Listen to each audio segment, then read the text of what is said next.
All right, it's time to unwind with God. I'm your host, Price Wright, and I'm so glad that you're here on the channel. I pray that you would watch more of the videos, and I hope this content is helpful for you. So tonight, as we talk about unwinding with God for 6 to 10 minutes, here's what we want to discuss: the idol of control, the illusion of control. How does this illusion cause you to get off of the right path with God? God wants you to trust Him with all of your heart, as it says in Proverbs 3, 5, and 6. Trust in the Lord with all your heart and do not lean on your own understanding, but in all your ways acknowledge Him, and He shall direct your path. Pray with me about this as we get ready to head towards this 6 to 10 minutes of reflective prayer and conversation. Father, we struggle with the illusion of control. We feel like we're in control of everything when really we don't control a lot of the things that go on in our lives, in our world. And Lord, you invite us to trust you with all of our hearts, not leaning on our own understanding, but in all our ways acknowledging you so you can direct our path, so that you will direct our path. And I pray as those who watch this and as myself, we reflect on this truth, that we would embrace your will for our lives, that we would embrace your plan for our lives, that we would pray faithfully and fervently, and that we would pray without ceasing as we trust your Holy Spirit to lead us and guide us. Give us your rest. In Jesus' name, amen. I hope you've taken that prayer, but also I hope you take this word, this intentional word about removing the illusions from your life. Here's how the illusions start. We begin to build up illusions of control with our jobs, with our families, with our thinking and our dreams and our plans. And it starts from a young age. We get the American dream, or we get the dream from whatever part of the world we're in, that we're going to accomplish all these things. And there's nothing bad with having dreams and goals and accomplishments set in front of us to run after. But from the word of God, what Jesus has made it clear is that we need to seek first the kingdom of God and his righteousness. Now, the world is not going to teach you that. The world is going to tell you that you need to chase the big houses and the cars and the money and all these things.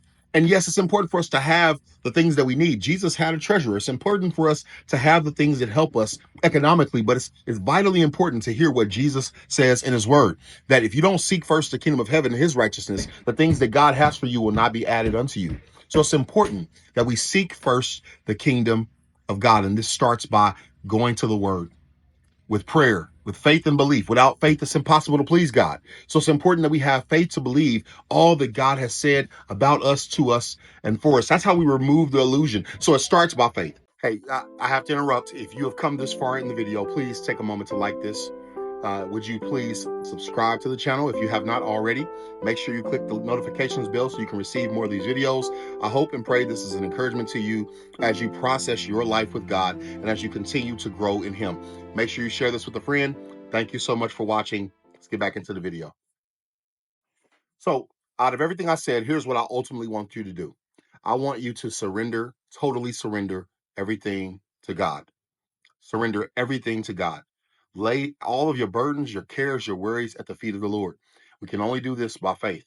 We trust and believe that Jesus is advocating for us and that he sent his Holy Spirit to live with us and be in us. And because our bodies are the temple of the Holy Spirit and we trust God, we can trust that God will handle all of our problems. Jesus is the same one who walked on the water, fed the 5,000, who rose people up from the dead, who himself, he rose up from the grave, showed himself to over 500 people. He calmed down the raging sea with the word.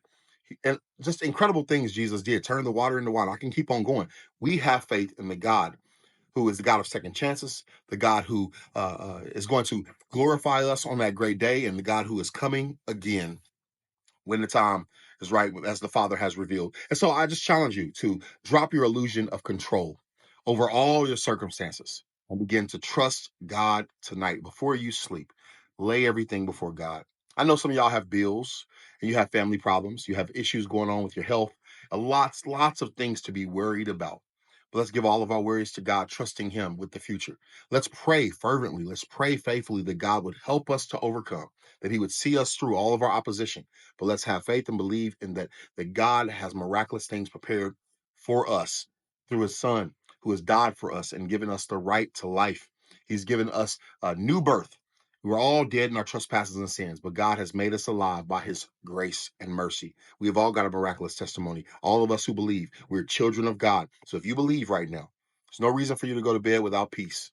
There's no reason for you to lay your head down without having full, complete rest in God. the God who sees you, the God who knows you, the God who desires the best for you. Will you trust in him?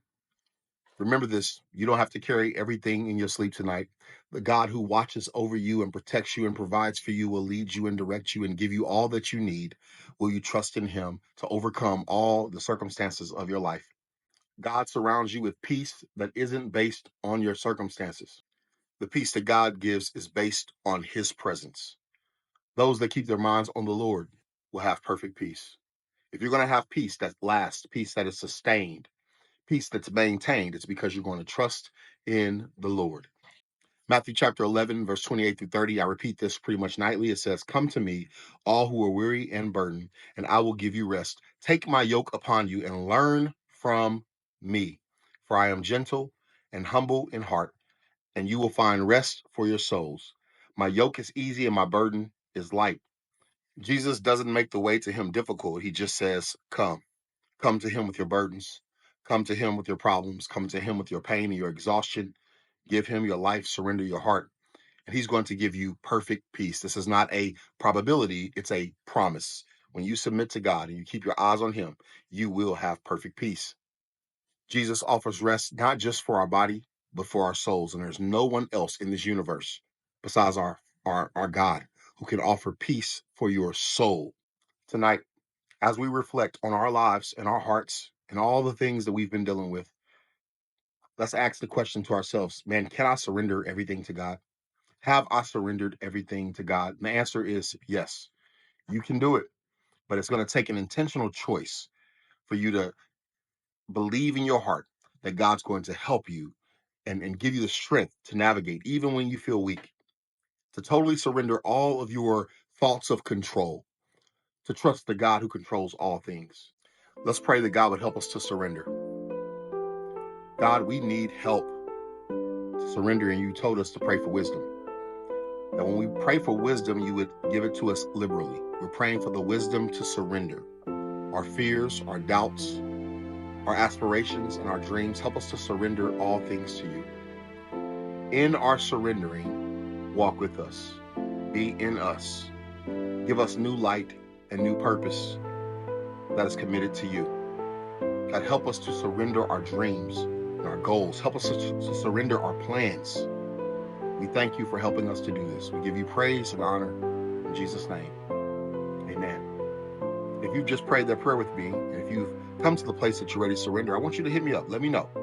Send me a comment and let me know that you're ready to surrender. Maybe you've been struggling with this for a long time. Like, man, I'm having a hard time surrendering to God. It's the choice that you make by faith to say, I'm giving all of my worries to God. Don't pick those things back up. And when you struggle and you find yourself in a place of wanting to pick those things back up, just know I can do all things through Christ, which strengthens me. When you see yourself walking back towards the mud puddles of sin, just know your Father, your Heavenly Father, is with you and will give you a way of escape when every trial and temptation comes your way. Pray for wisdom to endure. When the temptation comes to pick back up the control and to build that illusion back up that causes you to go every way except for where God wants you to be, tear that thing down with prayer. Tear that thing down with obedience, because obedience and trusting God is the absolute key. Starts with faith, but obedience and trust proves that you love the Lord.